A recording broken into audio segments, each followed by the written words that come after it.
Hello dear students, pronoun का ये part 2 है। इसके पहले पार्ट 1 में हमने आपको who, whom, which, what, where इनको फिल इन द ब्लैंक्स में करके बताया हुआ था, वो हमने सॉल्व किया। Now this is the mixed exercise of pronoun. इसमें करेक्ट द फॉलोइंग सेंटेंस पर हम काम कर रहे हैं। सेंटेंस आपको करेक्ट करने हैं।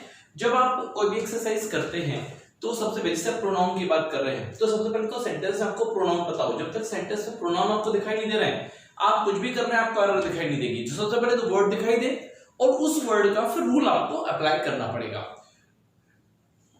डायरेक्ट वीडियो ना देखें, पहले सबसे पहले आप इस एक्सरसाइज को अपने मोबाइल में ले लें, सारे सेंटेंस के आंसर अपनी कॉपी में लिखें और सॉल्व करने के बाद फिर वीडियो को कंटिन्यू करें और मैच करें कि कहां कहां आपने कितना गलत किया और कितना सही किया।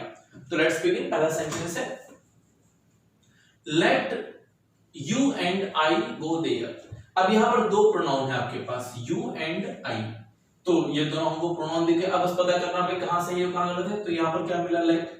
लेट का रूल क्या बोलता है कि जब भी आपको लेट मिलते हैं या प्रीपोजिशन मिलते हैं तो लेट या प्रीपोजिशंस के बाद हमेशा ऑब्जेक्टिव फॉर्म का यूज किया जाएगा। तो जहां जहां लेट होंगे या जहां जहां प्रीपोजिशन होंगे उनके बाद आप हमेशा ऑब्जेक्टिव फॉर्म लगाएंगे। तो यहां पर लेट मिला, यू का ऑब्जेक्टिव फॉर्म तो यू होता है, पर आई का ऑब्जेक्टिव फॉर्म यहां पर मी हो जाएगा। तो let you and me go there. तो लाइकवाइज वी कैन गो। तो जब भी लेट मिलेगा तो हमेशा ऑब्जेक्टिव फॉर्म का प्रयोग करेंगे। You, he and I have done their work. तो अब कितने लोग हो गए, यू, ही एंड आई। वैसे जो सीक्वेंस की बात करें तो जब एक साधारण बात होती है तो सारे लोग पहले आते हैं और आई बाद में आता है, पर जब बुरी बात होती है तो आई पहले आता है और सारे लोग बाद में आ जाते हैं। तो सेम इज देयर, यहां पर आपको क्या मिल गया, यू, ही एंड आई। तो इसका सीक्वेंस ठीक है क्योंकि पहले आपने यू लिया, फिर ही लिया और फिर आई लिया। और हैव डन देयर वर्क का मतलब क्या होगा, उनका काम कर दिया। जबकि आप क्या बोलोगे, तुमने, मैंने, उसने मिलके अपना काम किया। तो ये अपना जो है you, he and I have done their work गलत हो जाएगा। अब यहां पर फाइनली आवर वर्क की जगह यूज किया जाएगा। तो you, he and I have done our work. तो यहां पर वो देयर नहीं है, तो तीन सब्जेक्ट से तुमको लेके देयर का यूज नहीं करेंगे। वैसे जो सही क्रम है वो है यू एंड आई बराबर योर हो जाएगा और you and he, sorry, you and आई बराबर सब कुछ आवर हो जाएगा और यू एंड ही या यू एंड शी बराबर सब कुछ योर हो जाएगा। तो यहां पर चूंकि आई इन्वॉल्व है इससे सब कुछ क्या हो जाएगा, आर हो जाएगा भाई। और यदि आई नहीं होता तो यू एंड ही बराबर सब कुछ क्या हो जाता, योर हो जाता, पर देयर नहीं होगा। इस बात का ध्यान रखना है। You and he could not complete his work. कितने प्रोनाउन मिले, यू एंड ही, और फिर यहां पर क्या मिल गया, हिज। तो यू एंड ही में तो गड़बड़ नहीं है, क्यों, जब साधारण बात करते हैं तो यू पहले और ही बाद में, तो उसमें तो कोई गड़बड़ नहीं, तो ये बराबर है। पर you and he could not complete his work, ये गड़बड़ हो जाएगा। यहां पर his का यूज नहीं किया जाएगा, क्यों, you and I दो लोग मिलके किसका काम का खत्म करेंगे, अवर का।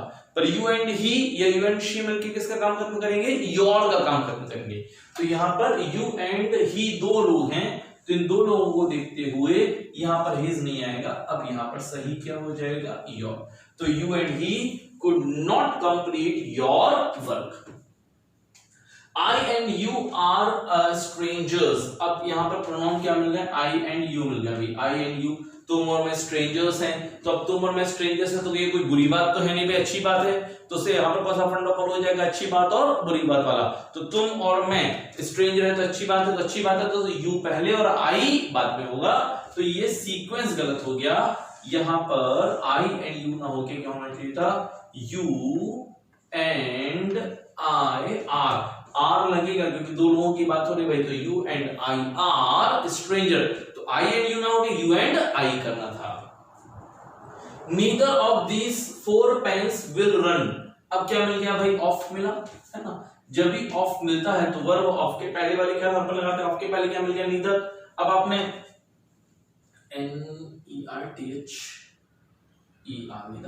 Neither of these pens four pens will run. अब आपने ये पढ़ा हुआ था प्रोनाउन में कि यदि हम दो की बात करते हैं तो दो के लिए नीदर और ईदर, दो से ज्यादा की बात करेंगे तो नन और एनी। अब यहाँ पर उन्होंने ऑलरेडी गिनती लिख के दी हुई है, कितने पेन्स की बात कर रहे हैं, फोर पेन्स। तो यहाँ पर आपने लिखा क्या है, फोर पेन्स, और उसके लगाया क्या है, नीदर। तो फोर के लिए नीदर का यूज नहीं होगा, नीदर और ईदर दो के लिए, नन और एनी दो से ज्यादा के लिए। तो फोर को देखते हुए नीदर गलत हो गया। अब नीदर हटाएं तो लगाएं क्या, तो नीदर का रिप्लेसमेंट क्या है, नन, और नन का क्या है, नीदर। ईदर का क्या है, एनी, और एनी का क्या है, ईदर। वो आपस में एक दूसरे से चेंज हो जाएंगे। तो नीदर को हटाएंगे तो नीदर की जगह यहां पर आप लिख सकते हैं none of four pens will work। तो नीदर की जगह क्या हो जाएगा, नन लगाना पड़ेगा। यदि मान लीजिए नीदर की आपने इधर भी नीदर की एनी भी लगा दिया तो गड़बड़ नहीं है, क्योंकि करेक्शन तो नीदर में ही होना है, पर जिस परिवार का शब्द हटेगा उसी परिवार का लगाना पड़ेगा। क्यों, नीदर की जगह यदि नन न लगाकर आप एनी लगा दिए तो सेंटेंस का मतलब बदल जाएगा, तो मीनिंग आप नहीं बदल सकते, इसलिए ज्यादा बेहतर क्या है, any one of the two girls can help you। फिर सेम इज देयर, अब क्या मिल गया, टू गर्ल्स की बात कर रहे हैं, टू गर्ल्स के लिए आपने क्या लगा दिया, एनीवन, सेम प्रॉब्लम, दो के लिए नीदर और ईदर, दो से ज्यादा के लिए नन और एनी। अब यहाँ पर दो की बात कर रहे हैं और क्या लगा दिया, एनी, तो गड़बड़ हो जाएगा। अब सेम इज देयर, नीदर को हटाएंगे तो नन, और नन को हटाएंगे तो नीदर, ईदर को हटाएंगे तो एनी, एनी को हटाएंगे तो ईदर, एक दूसरे से चेंज हो जाएंगे। तो यहाँ एनी की जगह ज्यादा बेहतर क्या हो जाएगा, ईदर लगा दें भाई, या ईदर या उसी को आप आइदर बोलते हैं, तो हो जाएगा EITHER, either of the two girls can help me, none of the two boys. फिर कितने की बात हो रही है, दो, और दो के लिए आपने क्या लगा दिया, नन। फिर गड़बड़ हो गया, क्योंकि दो के लिए नीदर और ईदर, दो से ज्यादा के लिए नन और एनी। तो यहाँ पर फाइनली नन गलत, नन को हटाएंगे तो नन की जगह क्या हो जाएगा, नीदर हो जाएगा। मैं बोलते जा रहा हूँ, थोड़ा लिख रहा है क्योंकि ना तो थोड़ा हचपच हो रहा है, परेशानी हुई है, मैं बोल रहा हूँ तो आप लिख लेंगे। तो नन की जगह क्या हो जाएगा, नीदर। वन शुड ओबे हिज पेरेंट्स, प्रोनाउन कहाँ मिला, एक तो वन है और दूसरा है। रूल क्या बोलता है कि यदि आपको वन दिया गया है तो वन को देखते हुए वंस और वनसेल्फ का यूज होगा, और यदि वन ऑफ दिया गया है तो वन ऑफ के साथ वंस और वनसेल्फ का यूज नहीं होगा। दो वन है भाई, यदि अकेला वन मिल रहा है तो वंस और वनसेल्फ लगाना है, और यदि वन ऑफ मिला तो वंस और वनसेल्फ नहीं लगाना है। क्यों, क्योंकि वन जो है ये तब या उन सेंटेंसेस में लगाया जाता है जो कॉमन बात करते हैं। कॉमन मतलब यदि आपने कोई ऐसा सेंटेंस बनाया जो पर्टिकुलरली किसी जेंडर के लिए नहीं है, मैस्कुलिन या फेमिनिन के लिए नहीं है, कॉमन है, सबके लिए एप्लीकेबल है, तो उस सेंटेंस की शुरुआत वन से की जाएगी। अब चूंकि कोई पर्टिकुलर जेंडर नहीं है तो हिज और हर, हिम और हर आप यूज नहीं कर पाएंगे। क्यों, क्योंकि वो तो ही और शी के लिए यूज होंगे। तो फिर मजबूरन यदि सेंटेंस वन है तो वंस और वनसेल्फ का यूज होगा, और यदि वन ऑफ है तो वन ऑफ क्या बताता है, मैच से एक गिनती वाला हो जाएगा। ये तो गिनती वाला है तो कॉमन नहीं है, वो कॉमन नहीं है तो फिर वंस और वनसेल्फ नहीं लगेगा। तो यहां पर आपको चूंकि वन मिल गया, ये कॉमन है, सबके लिए एप्लीकेबल है, तो फिर यदि वन है तो हिज का यूज नहीं करेंगे। हिज नहीं लगाएंगे तो क्या लगाएंगे, तो हिज हटाएंगे तो हिज क्या हो जाएगा, वंस। तो one should obey one's elders, हर एक को अपने अपने एडर्स को ओबे करना चाहिए, मतलब अपने सबके लिए एप्लीकेबल है, कॉमन बात हो रही है। और यदि यहाँ पर हिमसेल्फ होता तो वन सेल्फ लगा देते हैं भाई, तो जिस परिवार का शब्द हटाएंगे उसी परिवार का शब्द वहां पर ऐड कर देंगे। One should take care of him himself, ये आ गया भाई। अब फिर वन मिला, वन मतलब कॉमन है, सबके लिए है, कॉमन है, तो फिर हिज और हर नहीं लगेगा, तो one should take care of himself, ये गलत हो जाएगा। और जिस परिवार का शब्द हटाएंगे उसी का लगाएंगे, तो यहां पर हो जाएगा वन सेल्फ। तो one should take care of oneself. Each of the students have to arrange their books। अब क्या मिल गया, each of the students, जब भी ऑफ मिलता है तो वर्ब ऑफ के पहले वाले के आधार पर लगाएंगे। ऑफ के पहले क्या मिल रहा है, ईच, ईच मतलब कॉमन, ईच मतलब प्रत्येक, हर एक की बात कर रहे हैं। अब ईच चूंकि एक वचन है तो ईच को देखते हुए प्रोनाउन बहुवचन नहीं होंगे, तो जब भी आपको each of, every of, none of, one of ये मिले तो ये हमेशा सिंगुलर को रिप्रेजेंट करते हैं, और इनको देखते हुए जो वहां प्रोनाउन आप लेंगे वो सिंगुलर वाले आएंगे, फिर वो प्लूरल प्रोनाउन नहीं होंगे। तो each of the students have to arrange their books की जगह अब यहां पर हो जाएगा हिज बुक्स या हर बुक्स। एक और गड़बड़ी है, हैव नहीं लगेगा। क्यों, क्योंकि जब भी ऑफ मिलता है तो वर्ब ऑफ के पहले वाले के आधार पर लगाते हैं, और ऑफ के पहले क्या मिल रहा है, ईच, और ईच मतलब एक, और एक है तो फिर हैव नहीं होगा, क्या हो जाएगा, हैज। तो यहाँ दो करेक्शन करने पड़े, एक तो आपको वर्ब सिंगुलर लेनी पड़ेगी और प्रोनाउन भी सिंगुलर आएंगे, तो हिज या हर लगा देंगे। मान लीजिए दोनों ऑप्शन में दिए गए, हमको एक टिक करना हो, तो हमारा समाज पुरुष प्रधान समाज है, तो प्रेफरेंस किसको मिलेगा, ही को मिलेगा। The cow has hurt her legs। तो अब यहाँ पर प्रोनाउन क्या मिल गया, हर। हर किसके लिए यूज हो रहा है? काउ के लिए। जहां पर आपको प्रोनाउन मिलते हैं उनके लिए नाउन उनके पहले मिलेगी। तो ध्यान रखना है कि जहां प्रोनाउन मिला नाउन उसके पहले मिलेगी, क्योंकि पहले नाउन आती है और फिर उसके लिए प्रोनाउन आते हैं। तो the cow has hurt her legs, गड़बड़ हो गया, काउ के लिए हर का यूज नहीं किया जाएगा। मानव सजीव, मानव को छोड़कर बाकी सभी निर्जीव माने जाएंगे। तो काउ को देखते हुए हर गलत हो जाएगा, और काउ निर्जीव है तो क्या हो जाएगा? इट्स। तो the cow has hurt its leg हो जाएगा, मानव सजीव बाकी सभी निर्जीव। All which he said was correct. हमने पहले भी which वाले में डिस्कस किया था कि जो भी अनटचेबल थी चीजें हैं, कहना, बोलना, सुनना, महसूस करना, जितना भी अनटचेबल है वो what माना जाता है, और जो टचेबल उसके लिए which लगाते हैं। तो जो कुछ भी तुमने कहा, जो कुछ भी मैंने सुना, ये तो सब अनटचेबल है, और अनटचेबल के लिए उन्होंने यहाँ पर क्या लगा दिया? which। तो ये which गड़बड़ हो जाएगा, which की जगह यहाँ पर क्या होना चाहिए था? what। तो all what he said was correct। तो अनटचेबल के लिए हमेशा कहना, बोलना, सुनना, महसूस करना, इनके लिए हमेशा what का ही यूज किया जाएगा। This is the same shirt which I saw in that shop। अब देखिए यहाँ पर क्या मिल गया? which किस लिए यूज हो रहा है? शर्ट के लिए। शर्ट क्या मानी है कि निर्जीव। यदि मानव मिलता है तो क्या लगा लेते हैं? who। निर्जीव मिलेगा तो क्या लगाएंगे? which। तो यहाँ which बिल्कुल सही है, परंतु उसका एक और नियम है। हु हुम विच का एक नियम आपने देखा हुआ था कि जहां पर भी हु हुम विच मिलते हैं, यदि उसके ठीक पहले the only, the same, the very, everything, anything, none या सुपरलेटिव डिग्री दिए गए हो तो हु हुम विच की जगह दैट का यूज किया जाएगा। तो यहां पर जो विच है इसकी जगह अब क्या होना चाहिए? दैट। क्या होना चाहिए? शर्ट के पहले क्या मिल गया? The same, the only, the very, ये मिल गया ना, तो अब विच गलत हो जाएगा और विच की जगह आपको दैट। ये नियम पता होना बहुत जरूरी है, क्योंकि यदि ये नियम नहीं पता है तो विच बिल्कुल सही लगने लगेगा। तो थोड़ा सा ध्यान देंगे। It was me who called you yesterday। ये वाला कौन सा नियम आ गया? जब आपको it, then, as और so as मिलते हैं, it, then, as और so as मिलते हैं, तो इनके बाद हमेशा ऑब्जेक्टिव फॉर्म का यूज किया जाता है।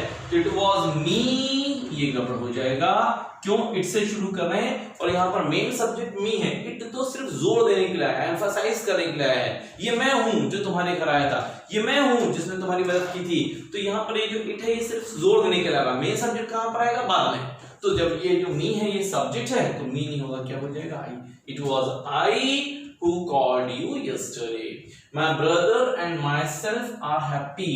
ये जो self है ये कभी सब्जेक्ट नहीं होता है। सेल्फ का यूज सब्जेक्ट के साथ किया जाता है। सब्जेक्ट उसको सेल्फ को ही सब्जेक्ट नहीं बनाया जाएगा। जैसे you yourself go there, I myself came, ये हो सकता है, पर आप बोलो myself came, ये गड़बड़ हो जाएगा। तो जितने भी सेल्फ हैं वो कभी सब्जेक्ट नहीं होते, वो सब्जेक्ट के साथ होते हैं। तो सेम इज देयर, यहाँ पर क्या हो गया? आर हैप्पी, तो आर ये वर्ब हो गई, तो वर्ब के पहले कौन से फॉर्म आएंगे? Subjective form. माय ब्रदर बराबर है, पर माय सेल्फ गड़बड़ हो जाएगा, तो माय सेल्फ क्या हो जाएगा? I. My brother and I are happy, are बराबर है क्योंकि दो लोग हैं तो दो लोगों के लिए आर का ही यूज किया जाएगा। My house is bigger than their, ये गलत तुलना हो गई। यदि आप बोलते हो मेरा घर उनसे बड़ा है तो गड़बड़ हो जाएगा। भाई घर की तुलना उनसे नहीं होगी ना, कि मेरा घर उनसे बड़ा है। सही क्या होना चाहिए? मेरा घर उनके घर से बड़ा है। तो या तो क्या कर दो? माई house is bigger than their house, ऐसा कर दो तो सही हो जाएगा। फाइनली देयर तो गलत है, या तो देयर हाउस कर दो तो सही हो जाएगा। और मान लीजिए आप देयर हाउस नहीं लेना चाहते हैं तो फिर दूसरा तरीका है, आप लगाते हैं देयर्स। तो देयर्स लगा देंगे तो फिर हाउस की जरूरत नहीं पड़ेगी।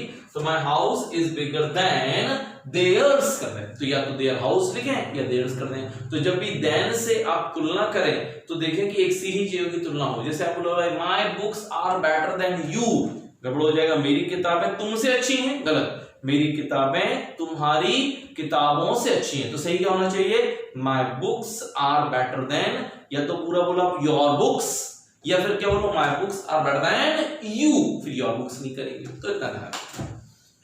नेहा और Suman was teaching their son, जब आपको और मिलता है तो और मतलब कोई एक, या तो नेहा या सुमन, और जब कोई एक है तो देखिए वर्ब क्या लगा दी गई? वॉज। वॉज क्यों लगाया, क्योंकि एक की बात कर रहे हो, यहां तक सही है। पर प्रोनाउन आपने क्या ले लिया, देयर, और देयर तो बहुवचन की तरह यूज होता है, तो गड़बड़ हो गया, क्योंकि दो में से कोई एक की बात करो, आप दोनों की बात नहीं करो। एंड होता नेहा एंड सुमन तो देयर बराबर था, पर कोई एक की बात हो रही है तो इसलिए देयर गलत, चूंकि दोनों लड़कियां हैं तो यहां पर आप क्या कर दोगे, हर सन। तो नेहा और सुमन was teaching her son. This is a book between you and I. Pronoun क्या हो गए, you and I। अब इन दोनों प्रोनाउन के पहले क्या मिल गया, between। between क्या है, एक प्रीपोजिशन है। अभी थोड़ी देर पहले अपन बात कर रहे थे कि यदि आपको लेट मिलता है या प्रीपोजिशन मिलती है तो लेट और प्रीपोजिशन के बाद हमेशा ऑब्जेक्टिव फॉर्म का प्रयोग होगा। तो this is a book between you and आई गलत हो जाएगा, आई की जगह क्या हो जाएगा, मी। तो this is a book between you and मी करना है भाई। Ram and Mohan help one another, pronoun कहां पर मिल गया, वन अनदर, ये भी चर्चा हो चुकी है। यदि आप दो की बात करते हैं तो दो के लिए ईच अदर लगता है और दो से ज्यादा के लिए वन अनदर लगता है। तो यहाँ पर राम एंड मोहन कितने लोग हुए, दो, और दो के लिए आपने क्या लगा दिया, वन अनदर, तो गड़बड़, इसके लिए होना चाहिए था ईच अदर, है ना। तो वन अनदर को हटाकर हम क्या करते हैं, ईच अदर। दो के लिए ईच अदर, दो से ज्यादा के लिए one another. This is mine mobile, ये गड़बड़ हो गया, माइन क्यों गड़बड़ हो गया, हमने पढ़ा हुआ था my, our, your, his, her, its और देयर, इनके बाद हमेशा नाउन का यूज होगा। Mine, ours, yours, his, hers, its और देयर्स, इनके बाद कभी भी नाउन का यूज नहीं होगा। अब आपने क्या बोल दिया, माइन, और क्या लगा दिया, मोबाइल। तो यदि माइन बोल रहे हैं तो उसके बाद नाउन नहीं आएगा, तो माइन मोबाइल नहीं होगा, तो माई मोबाइल की जगह बेहतर क्या हो जाएगा, माई मोबाइल। तो दिस इज माई मोबाइल। तो ये छोटी सी एक्सरसाइज थी, सारे ऑलमोस्ट मैक्सिमम वैरायटीज हमने इसमें कवर करने की कोशिश की, ताकि इसको सॉल्व करके एक बार प्रोनाउन आपका रिवाइज हो जाए। अब इसके बाद प्रोनाउन का एक वीडियो और आपको देंगे प्रैक्टिस का, तो प्रोनाउन के लगभग सारी वैरायटी उसमें कवर हो जाएंगी। तो ये 3 वीडियोस हो गए प्रोनाउन के 1, 2 एंड 3। Thank you.